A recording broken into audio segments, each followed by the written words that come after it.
Hello, Fian. It is Sunday, it's kind of chilly outside, and today I wanted to talk to you about Wheaton's Law. Now, if you think Wheaton's Law has anything to do with isolating your chips, being carried around in your pockets just in case you need to restart a Galaxy-class starship, you're wrong. It probably also means that you should stay out of my Netflix queue, because that's my Netflix queue, not yours. No, I know that you already are aware of Wheaton's Law, but don't be a dick is much bigger than you realize. You're a young, straight white male in America, so you will always have an easier time of things than most. Even when times are tough, and the world seems shitty, like it's trying to bring you down. Without doing anything, you'll be able to navigate most of the obstacles in your life with ease, based completely on factors outside of your control. And in those cases, Wheaton's Law is more than just good advice. It's practically a responsibility.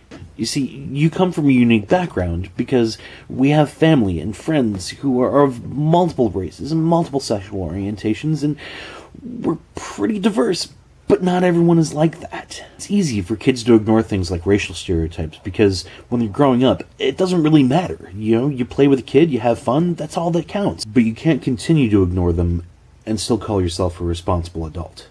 Think of friends and family that you care about anytime that you encounter bigotry, racism, sexism, and confront it like a monster and stamp it out. Yes, you should tolerate people's differences of opinion, but only insofar as that toleration doesn't endanger the freedoms and rights of other people, especially those that you love and care about.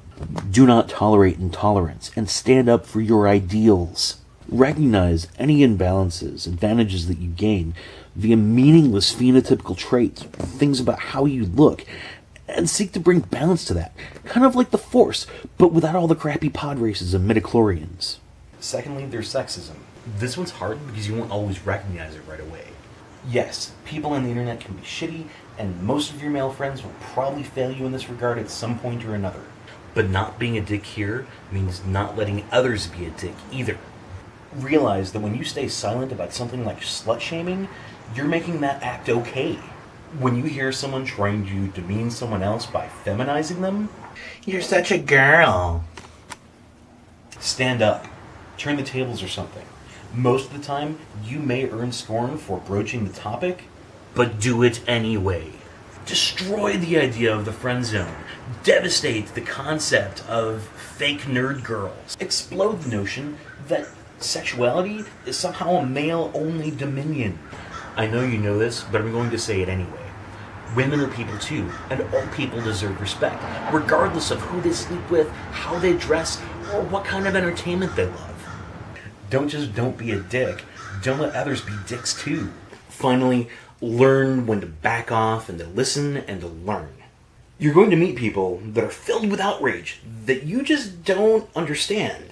And it might not seem relevant to you that someone is upset about being classified as either male or female, and it may even seem trivial to you that someone gets upset about a casual rape joke. But just because you don't grasp their outrage doesn't mean it's not real. Things like rape culture exist because too many people ignore it and treat rape as a normal danger. But being in danger is never normal. Fian, always be willing to admit when you don't know enough about something. Always admit when you're wrong, and always seek to learn more.